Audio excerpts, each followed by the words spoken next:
क्योंकि उस्मा ने अपने चेहरों पर ढेर सारे पाउडर और आंखों में मोटे मोटे काजल और होठों पर लाली और अपने गालों को टमाटर की तरह लाल लाल किया हुआ था।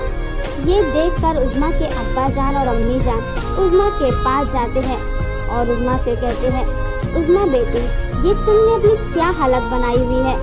ये सुनकर उस्मा अपनी अम्मी जान और अपने अब्बा जान से मुस्कुराते हुए कहती है, अब्बा जान, अम्मी जान, मैं कैसी लग रही हूँ? क्या मैं गोरी और सुंदर दिख रही हूँ? ये सुनकर उस्मा के अब्बा जान और अम्मी जान के आंखों में आंसू आ जाते हैं और वो अपने आंसू को छुपाते हुए उस्मा से कहते हैं, बेटी उस्मा, तुम बहुत खूबसूरत लग रही हो, पर तुम्हें ये सब करने की कोई जरूरत नहीं। ये सुनकर उस्मा के आंखों में आंसू आ जाते हैं और वो रोते हुए अपनी अम्मी जान और अपने अब्बू जान से कहती है, अम्मी जान, अब्बा जान, मैं जानती हूँ कि मैं बिल्कुल भी अच्छी नहीं लग रही हूँ, पर आप मेरा दिल रखने के लिए ये सब कह रहे हो। ये कहकर उस्मा वहाँ से चली जाती है और इसी तरह दिन गुजर जाते हैं। उस्मा के लिए कई रिश्ते आते हैं, पर सबका यही कहना होता है कि उस्मा काली है और बदसूरत है, जिसकी वजह से उस्मा का रिश्ता नहीं हो पाता। इसी तरह उस्मा के लिए एक आखिरी रिश्ता आता है, जो लोग बहुत ही अमीर और रईस होते हैं। और खुशी की बात ये होती है कि वो उस्मा के रिश्ते के लिए मंजूर हो जाते हैं, क्योंकि इन्हें एक सादी और सिंपल लड़की चाहिए और इन्हें चेहरे से कोई मतलब नहीं। और उस्मा में ये सब बातें मौजूद थी। उस्मा बहुत ही सादी और सिंपल और नेक लड़की थी, इसलिए वो लोग उस्मा के रिश्ते को मना नहीं कर पाए और इसी तरह उस्मा का रिश्ता तय हो गया। ये सुनकर उस्मा के घर वाले बहुत ज़्यादा खुश थे और इसी तरह उस्मा के अब्बा जान और अम्मी जान उस्मा के पास जाते हैं और बड़े प्यार से उस्मा को अपने गले लगा लेते हैं और उस्मा से कहते हैं, देखा बेटा, मैंने कहा था ना कि तुम्हारी शादी होगी, आज तुम्हारा रिश्ता तय हो गया है।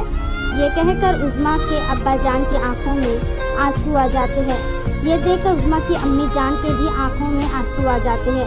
ये देखकर उस्मा अपनी अम्मी जान और अपने अब्बा जान से कहती है, अब आपकी दुआ कबूल हो गई है, इसलिए ये रोने का दिन नहीं है, खुश होने का दिन है। ये सुनकर उस्मा के अब्बा जान और अम्मी जान खुश हो जाते हैं। ये सब देखकर उस्मा अपने मन में सोचने लगती है, चाहे मुझ पर कोई भी परेशानी आ जाए, पर मैं उस परेशानी से लड़ूंगी, क्योंकि मेरे घर वाले मेरे वजह से बहुत ही ज़्यादा परेशान हुए हैं और अब से मैं इन्हें कभी भी परेशान नहीं करूंगी। ये सब बातें उस्मा अपने मन में सोचते रहती है और अल्लाह का शुक्र अदा करती है और इसी तरह दिन गुजर जाते हैं और उस्मा की शादी भी हो जाती है। बहुत ही बड़े और रईस घर की बहू बन जाती है। उस्मा ने कभी भी सपने में नहीं सोचा था कि इसे ये सब भी हासिल हो सकता है। इसी तरह जैसे ही उस्मा घर में दाखिल होती है, ये देखकर वो बहुत ही हैरत में पड़ जाती है, क्योंकि वो घर किसी महल से कम नहीं था। बहुत ही खूबसूरत और शानदार घर था, जिसे देखकर उस्मा को ये यकीन नहीं आ रहा था कि उसकी शादी उस बड़े से घर में हुई है। ये सब देखकर उस्मा भी मन में सोचती है, ये घर तो काफ़ी ज़्यादा बड़ा और खूबसूरत है और इनका दिल कितना बड़ा है कि मुझ जैसी गरीब लड़की को अपने घर की बहू बनाया। ये सब बातें उस्मा अपने मन में सोचते रहती है। जैसे जैसे उस्मा घर के अंदर दाखिल होते रहती है और वैसे वैसे उस्मा पर फूलों की बरसात की जाती है। ये सब देखकर उस्मा को ऐसा महसूस होता है कि वो कोई सपना देख रही है जो जल्द ही टूट जाएगा। और इसी तरह उस्मा को उसके कमरे में ले जाया जाता है। वो कमरा बहुत ही बड़ा और शानदार होता है। ये सब देखकर उज़्मा की आंखों में आंसू आ जाते हैं और वो मन में ये सोचती है कि वो इस बड़े से घर में कैसे रहेगी। ये लोग तो बहुत ही अमीर और रईस लोग हैं। सब बातें उज़्मा सोचते रहती है कि इतने में उज़्मा का शौहर वहाँ पर मौजूद हो जाता है। ये देखकर उज़्मा शर्मा जाती है और अपनी नज़रों को नीचे कर लेती है। ये देखकर उज़्मा का शौहर उज़्मा से कहता है, उज़्मा जी, आप ठीक है ना? अगर आपको किसी भी चीज़ की ज़रूरत हो ना तो आप बोल सकते हो।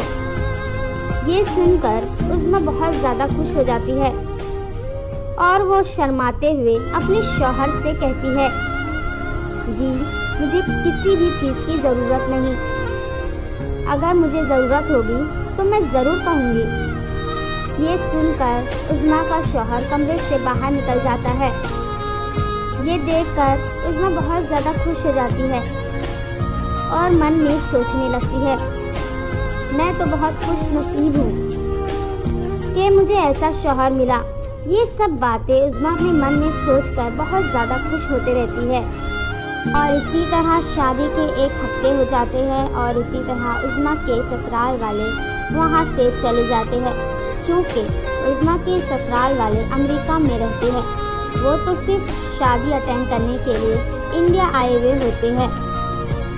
ये सब देखकर उज़्मा अपने शौहर से कहती है कि मैं आपसे कुछ पूछना चाहती हूँ।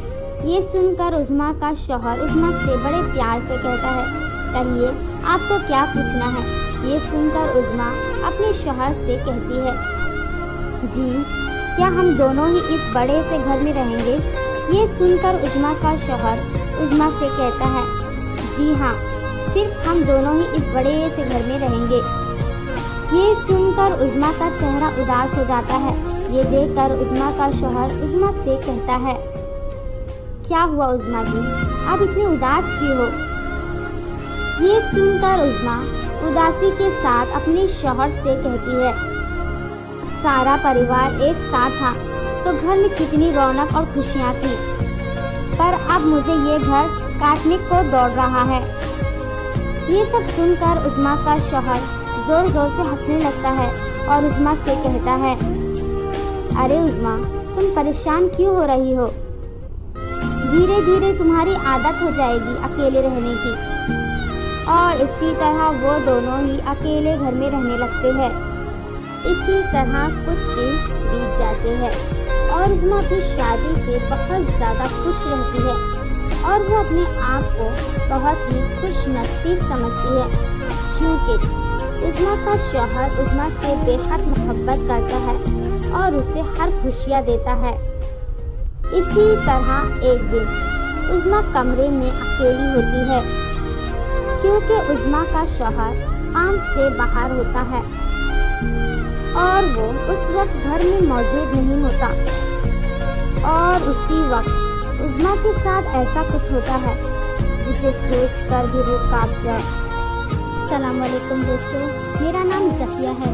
अगर आप लोगों को इस तरह की कहानी सुनना पसंद है तो सब्सक्राइब करें, लाइक करें और ज़्यादा से ज़्यादा शेयर करें हमारे इस channel story and poem by Zakia को। शुक्रिया।